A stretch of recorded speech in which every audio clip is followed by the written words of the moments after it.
Renata Remígio foi reconduzida ao cargo de gerente da 6ª Gerência Regional de Saúde de Arco Verde, a 6ª GERES, na última quarta-feira, dia 10, através de seleção pública realizada pela Secretaria Estadual de Saúde.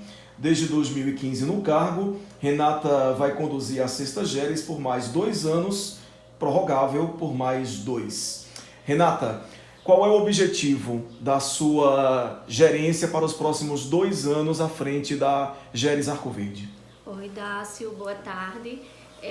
A nossa intenção maior é fazer uma cooperação solidária, né? Uma cooperação entre os municípios. As GERES hoje elas têm um papel muito de apoiar, de matriciar, de qualificar as ações municipais, né? Nós somos responsáveis por 13 municípios, em média quase 450 mil habitantes, né? Arco Verde é sede, município sede, mas o nosso objetivo maior é essa cooperação horizontal, essa aproximação junto aos municípios da regional para qualificar as ações de saúde, né, pública, né, e com foco maior na atenção primária à saúde. Para você ser selecionada e ser reconduzida ao cargo, você produziu um plano para os próximos 2 anos. Qual é o principal foco? O que é que você apresentou na Secretaria de Saúde? O meu principal foco, né, como eu já estou na gestão há quase 4 anos, o meu principal objetivo foi desenvolver as equipes, qualificar as equipes. Uma vez que nós somos uma organização de saúde, né, mesmo sendo um serviço público, o meu grande interesse é qualificar, né, essas equipes, tanto de saúde, da família, de atenção primária, de vigilância em saúde e a própria gestão municipal, né? E aí também qualificar a equipe da GERES, né? Nós temos equipes por área técnica aqui dentro da GERES, né? E a gente hoje tem esse papel de apoiar de fato os municípios. Não tem mais aquela cultura do papel fiscalizador. Saúde é algo muito importante no Brasil. A saúde gratuita, ela precisa de muita atenção. Como é que você, gestora de um órgão público, vê hoje a saúde pública no país, em especial na nossa região? A gente ainda tem muitas carências a nível municipal, né? Então a gente está passando por vários desafios na saúde pública, até com a mudança de governo, observamos que alguns programas estão mudando, algumas políticas sendo desmontadas, e o nosso grande desafio hoje é fazer a saúde pública com recurso congelado por 20 anos ou mais. Né? De acordo com a emenda constitucional 95, os recursos da saúde pública eles não vão sofrer nenhum incremento financeiro. Então tudo se aumenta, fazer saúde não é nada barato, né? Então as mesmas ações de atenção primária a gente precisa ofertar uma assistência farmacêutica básica, tem exames básicos que a gente precisa estar ofertando, né, para gestantes, para tuberculose, hanseníase. Mesmo essas ações básicas, elas precisam ter um recurso. Hoje o Ministério ele faz um incentivo financeiro aos municípios.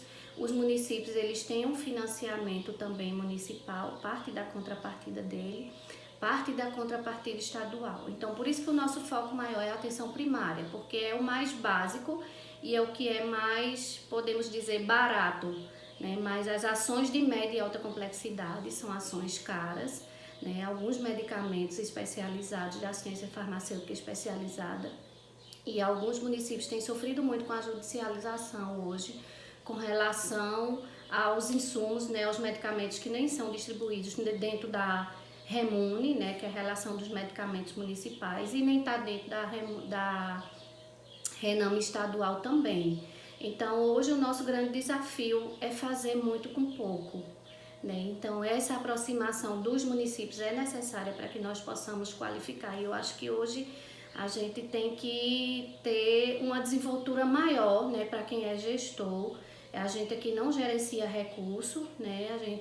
O gerenciamento dos recursos financeiros eles são a nível municipal, do que é repassado aos municípios, mas eu vejo o grande desafio hoje de ser gestor é fazer uma saúde pública de qualidade com recurso escasso, com recurso congelado, onde a gente não tem dinheiro novo e a gente vai precisar ter ousadia, né, e ter alguma desenvoltura para desenvolver. Então, nada melhor do que a gente desenvolver nossas equipes, qualificar o que nós já temos, porque será até desafiante para os municípios implantar serviço novo nesses tempos que estamos vivendo.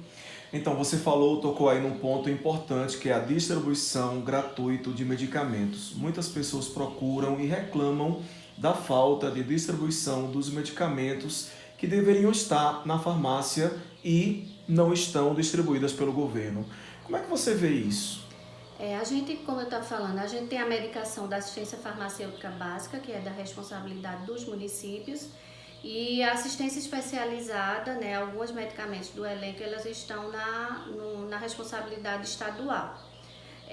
Sabemos que hoje a gente precisa trabalhar a saúde pública com prevenção e promoção, né? Então, o medicamento na saúde pública, ele nunca vai atingir 100% da população, porque muitas vezes há um consumo indiscriminado de remédio, e hoje principalmente de psicotrópicos, né? As pessoas hoje fazem muito uso de remédio controlado. E na realidade eles não querem buscar o serviço para buscar aquela autorresponsabilidade de cuidar da sua saúde e acha que só o remédio é quem vai resolver o seu problema. E na realidade, por trás de uma diabetes tem uma questão de organizar uma alimentação adequada, de fazer uma dieta, né, pobre de calorias e pobre de como é que eu posso dizer, de glicose, né, que não vai ter o consumo de açúcar. E isso a gente vê muito que as pessoas hoje elas não estão querendo cuidar da sua saúde, né? Ontem mesmo eu estava conversando com alguns secretários aqui, que nós tivemos ontem a reunião, a Comissão Intergestora Regional, que acontece uma vez no mês, e a dificuldade deles hoje, as pessoas querem parir e querem que o governo dê a fralda, dê a pomada e dê o leite, né? Então, nem isso as famílias estão querendo ter responsabilidade hoje, e eu vejo o grande desafio. Eu vejo também pela questão socioeconômica, né? Mas aí a gente precisa trabalhar muito focado nas ações de prevenção e promoção. Mas as pessoas também reclamam muito que aqueles medicamentos que são obrigatórios para que o Estado possa distribuir gratuitamente está faltando muito. A gente tem visto essa falta, tanto que o governo estadual ele fez um chamamento público de farmacêutico para organizar essa questão, porque, como eu te disse, a judicialização ela não está só a nível municipal, ela está a nível estadual.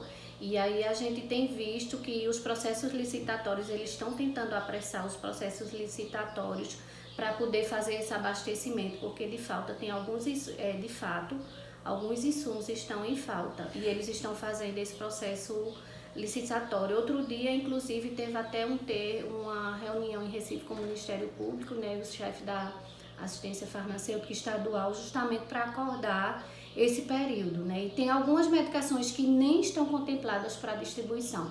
E eu nem sei se você viu ontem, né, o nosso presidente, ele publicou, né, uma reportagem dizendo que 19 medicamentos eles vão deixar de adquirir, de comprar. Então, são medicamentos que nós também recebemos do Ministério da Saúde, que é a contrapartida do Ministério também.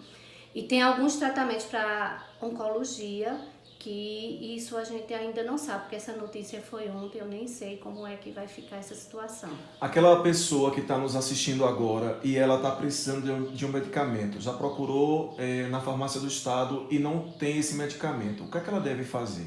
Ela precisa conversar aqui, a gente tem um farmacêutico responsável na assistência especializada, procurar com ele se essa medicação faz parte do elenco, porque tem um cadastro, tem uma parte burocrática a ser cumprida. E aí ela faz o cadastro e espera, né, essa medicação. Caso não seja de ordem dentro da relação, ela vai ter que entrar com demanda judicial para tentar garantir essa aquisição. Renata, são 13 municípios que compõem a 6ª Gerência Regional de Saúde de Arco Verde. O que é que precisa melhorar em algum desses municípios? Tem algum município que precisa de uma atenção redobrada? Nós temos alguns municípios, principalmente quando o município ele passa por mudança de gestão de secretário, por mudança de equipe, né? Então, quando a gente passa por esses processos de mudança de equipe, que é uma equipe que já estava organizada, com rotina, com a qualificação, né? Recebeu algumas capacitações e, na realidade, essa equipe muda, aí a gente sente essa dificuldade de trabalhar. com alguns municípios. Alguns municípios não têm serviço. Hoje eu falo que a nossa maior dificuldade mesmo enquanto GERES é as equipes de vigilância em saúde, que as equipes elas são mínimas, né? Então muitas vezes se resume a uma equipe, uma, duas, três pessoas que não têm condições de estar desenvolvendo todas as ações de vigilância dentro dos municípios, né? Então aqui a gente tem uma equipe de apoiador, de coordenador, e muitas vezes nos falta pessoas para ter perna para acompanhar isso. Eu imagino a dificuldade no município, né? E até porque esse período que nós estamos passando, chuva e sol, a gente sabe que isso é muito favorecido para a eclosão do mosquito, né? Que era antes da dengue e hoje é arbovirose. Dengue, chikungunya, zika, né? E com isso nós tivemos um número até significativo na regional de casos de microcefalia, e esses casos estão começando a voltar, né? Então a gente precisa ter uma atenção maior com as ações preventivas, principalmente a vigilância do óbito, né? Para a gente estar identificando quais são as causas de mortalidade infantil, quais são as causas de mortalidade materna, quais são as causas de mortalidade em geral, né? De 0 a 74 anos, menor de 5 anos, menor de 1 ano. O que é que está acontecendo?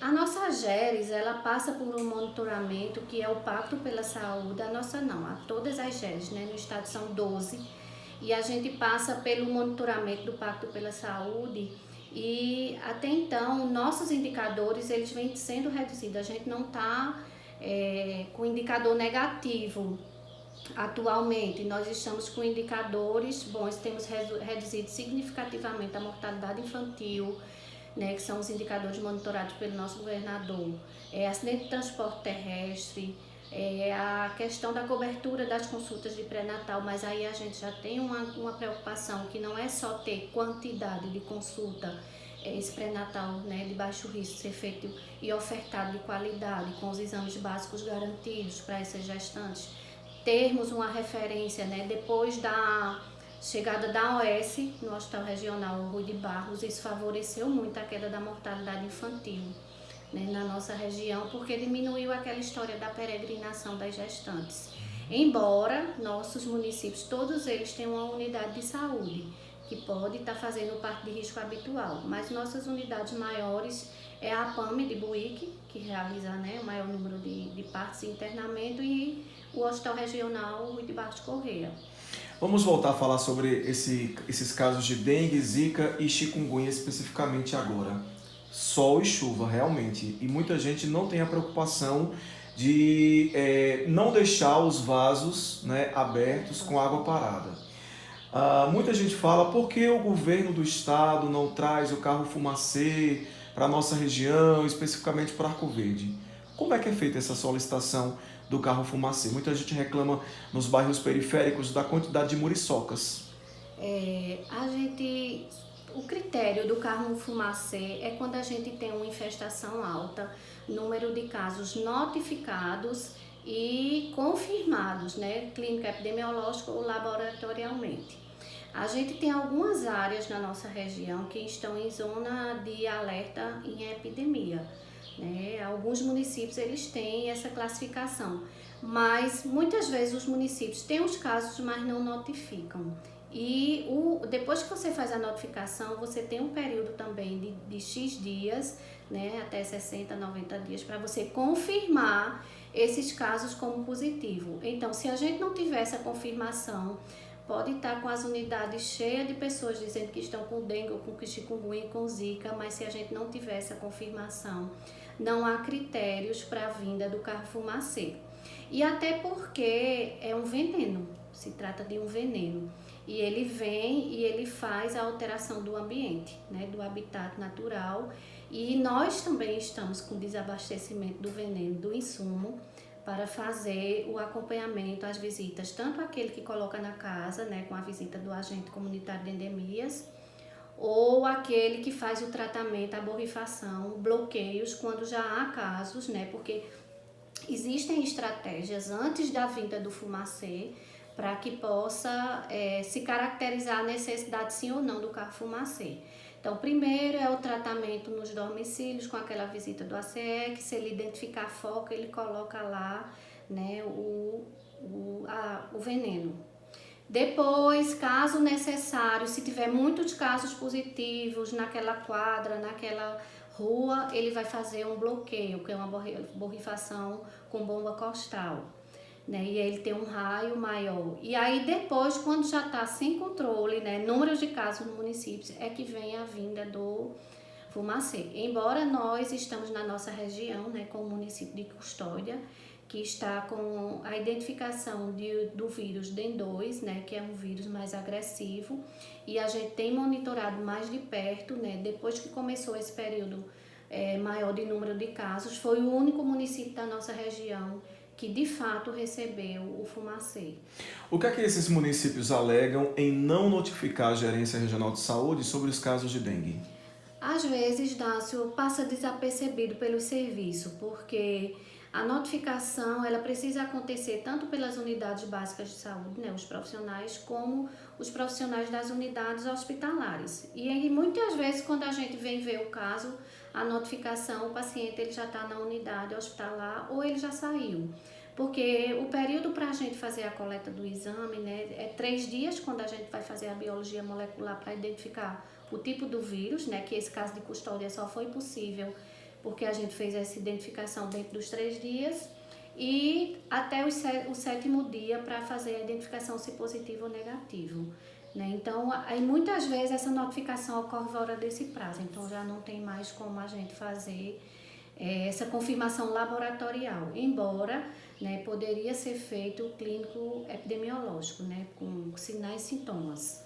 Esses pacientes de Custódia com o vírus da dengue tipo 2, eles estão sendo tratados onde? E vocês estão dando assistência? Eles já foram tratados e acompanhados, né, identificados na unidade, eles foram identificados na unidade hospitalar de Custódia e hoje já estão curados, né, já resolveu a questão da dengue, dessa dengue, né? Então, porque existem 4 tipos e ele pode ser reinfectado. E hoje o nosso grande desafio é a população de fato, a conscientização da população para deixar suas caixas d'água cobertas, né? A gente identificou isso muito na epidemia que ocorreu em 2015, né? 2015, 2016. Era muita caixa d'água descoberta, né? Então, pessoas que têm proprietários de casas com piscina, que não faz uso, que não fazia tratamento com acúmulo de água. Então, o nosso grande desafio é a conscientização. Embora o governo estadual, ele está fazendo ações focadas. Nós tivemos agora até recente, eu acho que faz um mês mais ou menos, que as escolas estaduais, elas fizeram, né, algum trabalho educativo, que houve uma distribuição de um gibi, né, porque viu que a gente precisava atingir esse público, nessas crianças até o ensino fundamental. E hoje houve uma distribuição de um gibi, que foi uma parceria com Maurício de Souza, né, o gibi da Mônica, que é falando justamente sobre a questão das arboviroses. E aí muitas escolas da nossa região, né, a GRE aqui, Arco Verde, nos enviou algumas ações que eles fizeram, projeto de culminância, de vivência, roda de conversa com relação a esse assunto, né, porque são eles, esses meninos, né, das escolas, que são os multiplicadores e que muitas vezes recriminam seus pais em casa, né, pela questão das condutas com relação a reservatório, a acúmulo de água, né, e aí a deixar algumas situações que são favorecidas para a proliferação do mosquito mesmo. Como é que vocês estão tratando os casos de microcefalia aqui na nossa região? Nós temos o Messana, né, o Centro de Reabilitação Messana, ele é nossa referência para esses casos, tanto da nossa regional, a sexta, como da macro 3, né, que é contemplada Arco Verde, Afogados e Jeres Serra Talhada, né, são 3 Jeres na macro 3, então o Messana ele hoje é referência para essa reabilitação. Além da UPAE Arco Verde, né, e essas crianças, né, na nossa região identificadas, elas são monitoradas pela atenção básica dos municípios, né? Nós temos uma coordenação de microcefalia aqui na Jeres, que ela acompanha mensalmente e sistematicamente essas crianças. Então, quando há necessidade, eles cresceram, né? Tem menino com quase 3 anos, 4 anos, né, já. E eles têm uma rotina de vinda ao Messana, E aí, quando precisa de algum procedimento, alguma gastrostomia, porque alguma cirurgia ortopédica, aí a gente já tem a regulação, né, na GERES, que faz essa ponte, esse contato e já referencia para os serviços em Recife. Então, eles são monitorados bem de perto. A gente tem um trabalho de monitoramento junto com as secretarias de assistência social, também para poder a questão do benefício de prestação continuada, para dar apoio a essas famílias. E agora, recentemente, os municípios estão recebendo um recurso, né? O Estado recebeu um recurso e ficou parte desse recurso para as ações estaduais e parte desse recurso será distribuído com os municípios. A gente ontem até conversou com os nossos gestores, né? Que eles já começaram a receber um incentivo de R$ 1.000 e poucos por cada criança com microcefalia do município. E aí a gente tem várias ações de estimulação precoce, não só pelo Mensana e o PAE, mas foi feito um trabalho também de qualificação das equipes NASFs, que é os Núcleos de Apoio à Saúde da Família, formado fisioterapeuta, nutricionista, educador físico, psicólogo, que também a gente busca fazer com que eles deem essa assistência a essas crianças e a essas famílias. Como é que vocês receberam aqui aquele surto de Chagas que aconteceu lá em Ibimirim e que teve uma repercussão negativa em âmbito nacional? Foi bem assim desafiante para nós e para nossa equipe, né, sermos pegos de surpresa com esse surto de chagas aguda, né? Foi um evento que aconteceu de uma igreja evangélica em uma escola, né, no período da Semana Santa, e só depois de um mês esses pacientes começaram a apresentar alguns sintomas gástricos. E por serem mais pessoas, né, eram 77 pessoas participando, e por serem mais pessoas da região de Recife e região metropolitana, eles deram entrada no Hospital Oswaldo Cruz. E nós fomos contactados, né, enquanto equipe Vigilância GERES, para ir fazer a investigação, porque inicialmente era suspeita de febre tifoide. Fomos fazer, né, a equipe de vigilância foi fazer a investigação e não foi identificado nenhum indício de que pudesse ser a febre tifoide. Posteriormente, faz-se a questão, não, isso por ter pessoas que eram do Conde, na Paraíba, e estava tendo casos de malária, né, lá, e aí foi buscar a investigação de malária.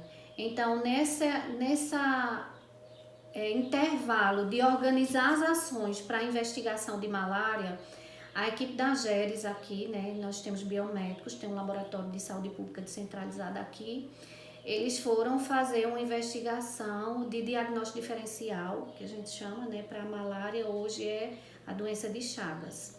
Isso faz parte da rotina, da questão para fazer o diagnóstico diferencial. Quando eles foram fazer o exame da lâmina do sangue de um dos participantes desse evento, encontraram o Trypanosoma cruzi. Foi onde se mudou toda a investigação, toda a organização, e também se deu a confirmação, né, junto com um infectologista lá do Oswaldo Cruz, que também procurou fazer o diagnóstico diferencial dos pacientes que estavam ainda internados. E aí começou toda a linha agora de investigação para Chagas, né? E agora, recentemente, eu acho que na próxima semana, nós estamos recebendo uma equipe da Fiocruz, né? Esses casos estão sob controle, esses casos estão indo para a nossa referência, que é o Hospital Universitário Oswaldo Cruz, em acompanhamento pelo infectologista, porque se identificado nesse período, acompanhado, tratado, é cura 100%, embora eles precisaram ficar monitorados por uma média, o infectologista disse, de uns 5 anos. Tem a Casa de Chagas, que funciona, que é um centro de referência também em Recife. Então, esses pacientes, eles estão sendo monitorados, né? Embora nós só temos 3 municípios, né, que tinham participantes: Arco Verde, Venturosa e Ibimirim. Nenhum caso positivo em Ibimirim, tem caso positivo em Venturosa e temos caso positivo que o maior número eram 6 pessoas aqui de Arco Verde. Então, esses pacientes desses 3 municípios, eles estão em constante vigilância. E nós ainda não chegamos ao que de fato, né, foi que causou esse surto. Então, Está vindo uma equipe da Fiocruz, né, para cá, para a nossa região. Eles vão passar junto com a equipe de vigilância da nossa regional e a equipe de vigilância municipal de Ibimirim. Eles vão fazer um inquérito e um trabalho de campo. Já foram feitos 2 trabalhos de campo, investigação, origem dos alimentos, porque tudo corrobora para que foi a contaminação oral, mas meio complicado se chegar a qual foi de fato o alimento que fez essa contaminação. Mas nós vamos fazer um último inquérito, né? Estamos recebendo a equipe na última semana do mês para fazer esse trabalho. Vamos passar 10 dias na cidade de Ibimirim. É possível tranquilizar a população de Ibimirim que o Besouro das Chagas não é de lá? É assim, na realidade tem o barbeiro em todos os municípios. A gente tem um programa efetivo de chagas, né, que a gente faz esse acompanhamento, onde em caso de identificação do barbeiro, precisa se trazer esse barbeiro vivo, né, porque às vezes as pessoas têm o hábito de matar o barbeiro, traz ele vivo, ou coloca numa caixinha, normalmente, né, há muitos anos se orientava a colocar numa caixa de fósforo, com saídas de ar para que ele não morra asfixiado também, e se traga esse barbeiro para ver se ele está, como nós dissemos, positivo ou negativo. Em caso de barbeiro positivo que tem o tripanossoma, há um risco de contaminação, né, de infestação. Isso é mais em casas que tem muita frecha, que não são rebocadas, né? Embora nós não temos mais tanto na região casa de taipa, mas isso era antigamente, né, muito comum nessas casas de taipa pela frecha, porque eles são mosquitos que se escondem, né, da luz e à noite eles saem. Então, em caso de encontrar um mosquito, né, a gente tem municípios da regional com barbeiro positivo. Então, nunca é demais os cuidados preventivos, né? E aí existia também, que teve um outro surto no Brasil, né, com relação ao caldo de cana, ao açaí. Mas aí a gente tenta acalmar, foi feito um trabalho educativo também lá em Ibimirim, e que a gente precisa evitar o consumo de alimentos crus, ter cuidado no preparo de alimentos, né, principalmente folhagens, né, alface, essas coisas, que a gente precisa saber a procedência desses alimentos. Os alimentos, antes de preparar, precisam ser bem higienizados, e a gente tem que ter cuidado com o caldo de cana, só por conta da máquina de moer, por conta da limpeza, da higiene dessa máquina, né? E o açaí, se ele for processado, né, um açaí processado, não há problema nenhum. Então a gente faz essa orientação preventiva, e aí criou-se um pânico inicial, onde até aqueles mosquitinhos que dá em comida, né, era um barbeiro. Eu digo, a gente vai precisar fazer um trabalho educativo para mostrar ao povo que é um barbeiro, porque às vezes as pessoas não sabem diferenciar o mosquito, mas a gente precisa ter muito cuidado com toda essa prevenção, né? Então, todos os nossos municípios, eles têm o barbeiro.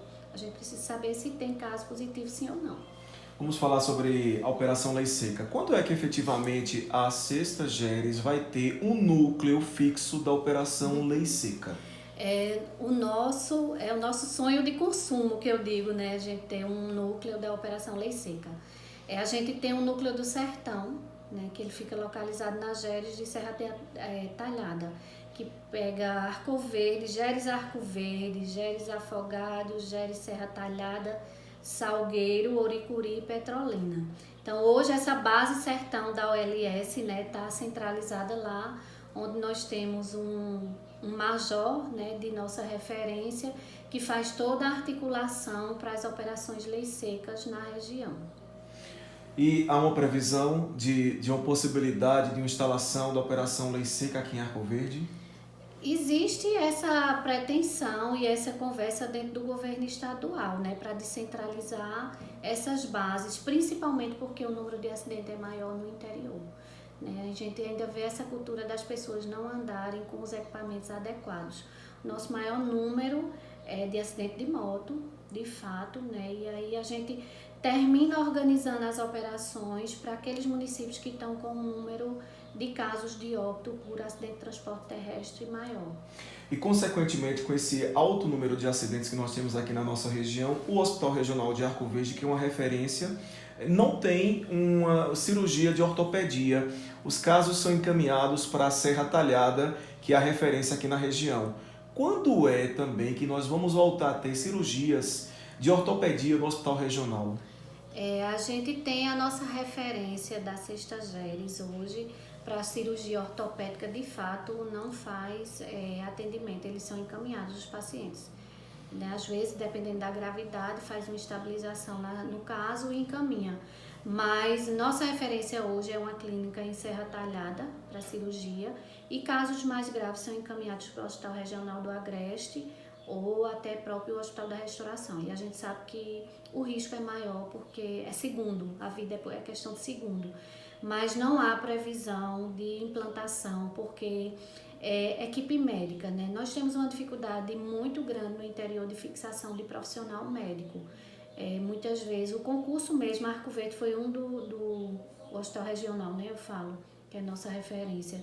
Ele foi um dos hospitais que não teve tantos profissionais médicos, né, concursados, e nós encerramos o chamamento muito antes. O concurso chamou, até ano passado ainda estava chamando, né, profissionais, e foi feito processo seletivo em outros hospitais que são de gestão estadual, e hoje como a OS, né, é quem faz a gestão do Rui de Barros, é ela quem faz toda essa contratação e não está previsto no contrato dela essa parte de traumatortopedia.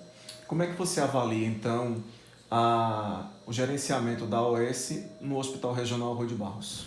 Eu considero que nós tivemos grandes melhorias, né, na questão da operacionalização. Uma coisa que nos chamou muita atenção, que foi bem significativa, foi a questão da referência. Né? Não podemos dizer que está perfeito, porque a gente busca a perfeição, mas a gente sabe que a excelência ela é bem complicada de ser atingida. Mas a gente considera e avalia que após a chegada da OS no Rui de Barros, muita coisa passou a funcionar. Né? Então a gente tem plantões cobertos, né? Antes a gente não tinha nem médico de plantão. A gente hoje tem plantões cobertos, eles têm implantação de uma sala vermelha, que já faz uma triagem, uma classificação de risco. Né? Tivemos por um período as cirurgias eletivas, que também não estavam contempladas no contrato deles, mas eles estavam fazendo a execução. E eles têm buscado, né, a gestora que está aí hoje, ela tem buscado as melhorias de fato, tanto a nível de estrutura física, porque quem visita o Rui de Barros consegue ver, né, que a estrutura física ela tem buscado melhorar. É um hospital muito antigo, mas que algumas questões foram melhoradas de fluxo dentro lá, de atendimento, de internamento, e hoje ele vive praticamente superlotado, né? Porque ele é nossa referência regional, embora todos os municípios tenham unidade, mas ele é nossa referência regional. E eu avalio que melhorou bastante as nossas ações de saúde a nível hospitalar depois da chegada da OS. As pessoas que estão nos assistindo agora, elas podem fazer algum tipo de denúncia em relação a algum atendimento de saúde em algum município da Sexta Geres? Tem um telefone aqui para denúncias e contatos? Nós temos o serviço da ouvidoria estadual e nós temos também Arco Verde, foi o único município da Sexta Regional que implantou uma ouvidoria municipal. Então, vocês podem estar fazendo a denúncia tanto por via e-mail, que existe um e-mail da ouvidoria estadual, como por um 0800. É possível em qualquer município da região e é importante, né, que as pessoas mostrem a sua insatisfação. A gente já tem um serviço de ouvidoria aqui na Geres que a gente acompanha, recebe essas demandas da ouvidoria central, do nível central, e a gente acompanha essas denúncias, né, essas sugestões, que às vezes até elogiam, porque a ouvidoria não é só para criticar, né, você também pode fazer elogio, fazer sugestão. E a gente recebe essas demandas e a gente envia para os municípios, né? Então, o único município que tem ouvidoria descentralizada é o município de Arco Verde. Renato, eu queria que você, no final aqui da nossa entrevista, deixasse uma mensagem para os nossos internautas, né? E saúde é algo muito difícil, não é fácil. A população cresce, as demandas crescem mais ainda, as doenças também acontecem, não é? Mas uma mensagem aí positiva desses próximos 2 anos à frente da Sexta Geres Arco Verde. Eu considero assim que nós vamos buscar trabalhar com as populações, né, a questão da saúde com autorresponsabilidade, né, para que as pessoas entendam que elas são responsáveis pela sua saúde física, mental e espiritual, porque saúde não é só doença física, né? Nós precisamos estar bem mentalmente. A gente vê o número de depressão, suicídio, né? Isso é a doença do século. E a gente precisa hoje cuidar do nosso templo, né? Que eu digo que é no nosso corpo, e a gente precisa estar bem mentalmente, né? E espiritualmente, para que essas doenças também não venham a nos perturbar, né? Então, e não esperar que as pessoas cuidem de você. É por isso que eu falo da autorresponsabilidade. Precisamos cuidar da nossa saúde. Fazer uma atividade física, né? A gente sabe que vários municípios, aqui em Arco Verde, né, que é onde eu moro, as praças têm vários grupos de atividade física. Então, isso favorece socialização, isso favorece integração.